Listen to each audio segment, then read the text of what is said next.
Hey everyone, this is Shambay here coming at you today, or tonight I should say, to give you 10 reasons why gangbangers will get caught for shooting someone, either killing them, injuring them, or even shooting at someone. I have heard and know of situations where people have shot at someone, didn't hit anyone, but still got 25 years to life. And so you got to understand that what you hear in the rap music and what you see on TV and the stories that people tell many times of banging and shooting and killing, many times that's not the reality of what will happen to you. And so, one of the things I want to give you is 10 reasons. So one of the first reasons why you will get caught is because of witnesses.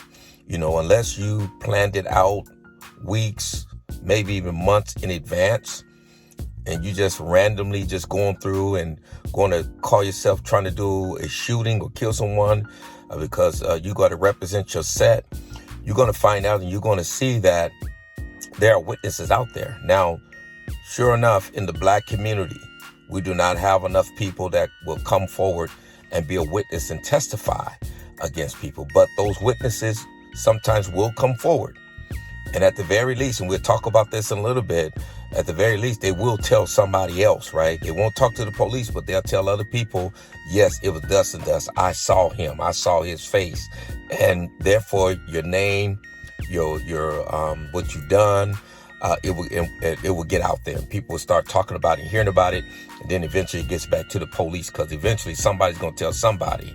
And then once the police get on your trail, at least from the perspective of being investigated, now you're under investigation. They may not arrest you in 3 months or a year or even 2 or 3 years, but they got you under surveillance. And many times, one of the things that they do is they know you murdered somebody, but they can't prove it, but they're going to get you under a RICO indictment. And a RICO indictment, many times they don't have to prove the murder. All they have to do is prove that you are part of a criminal enterprise, an ongoing criminal enterprise that kills people, rob people, and so on.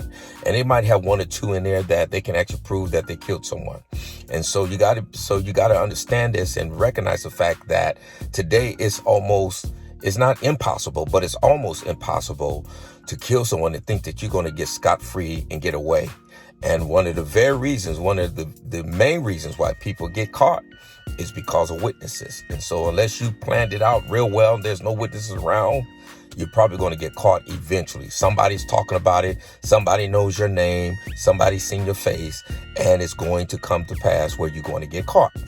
I'm telling you, I lived long enough to see this happen time and time and time again, and so on. So understand that. The other reason why you will get caught is because there are cameras everywhere.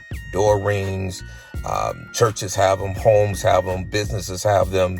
They have them on the street lights. They have cameras almost everywhere. And they don't want you to know this. You got people out filming and so on. And so when you try to go out and shoot somebody or kill somebody over this gangbanging stuff, you got to understand that these cameras will capture you. And a camera is like a first-hand witness because it points you out. They see you, your face, how you walk, what you look, and they have the facial recognition, which don't work real well for black people, but they still will use it. So you got to understand that when you talk about these cameras that are out there, they're everywhere. And that's one of the first things the police do when they go into investigation is they start knocking on doors and looking for cameras.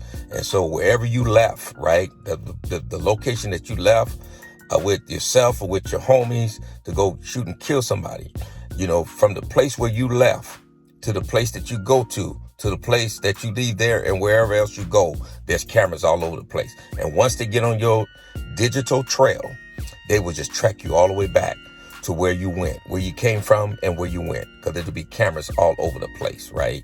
And so you got to understand it. So don't think that you got away because it's been delayed, because they know your name, they know who you are, and they just have you on investigation.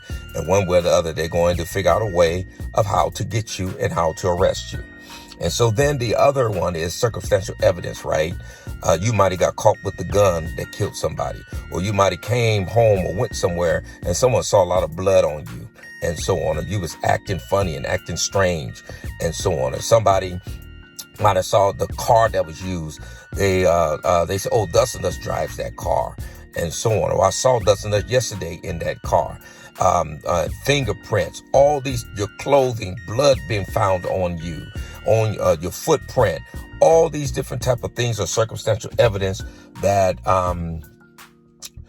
the police will use against you, and they will build a strong case against you. They'll read your emails. They'll look at your texts. They'll go through social media and look at all that. They'll look at the guns that you're posting on social media. And you got to be a plain idiot and stupid if you're banging and out there putting in work to get on social media with guns. You might get some likes and everything else, but if you go out there and use that, you're going to find yourself in prison for the rest of your life. So you got to understand that. And then the other reason why you're going to get caught is, this is the fourth reason why, or fifth reason why you're going to get caught, is because you're listening to losers. You got people out there trying to give you advice and tell you what to do. And some of them are real ones, but they're not very smart. And we do have some real ones that are smart. Let me turn this light back on so you can see. Hold on. Let's get this in my car. But there are some people that are real ones, and they're smart, right? But you're not going to get real good opportunity to really sit down and talk with them. They're not going to sit down and share with you how to kill someone and get away and all those type of things. There's no perfect murder. We're humans. We have flaws, and all of us leave trails behind, no matter how smart you think you are.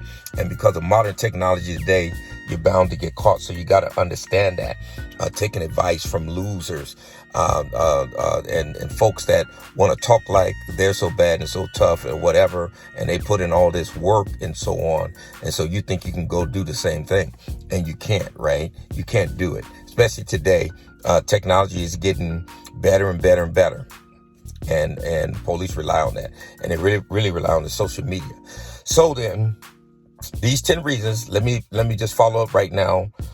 Number 1, witnesses. Number 2, cameras. Number 3, you tell on yourself, right, through surveillance and so on. And what I also call circumstantial evidence.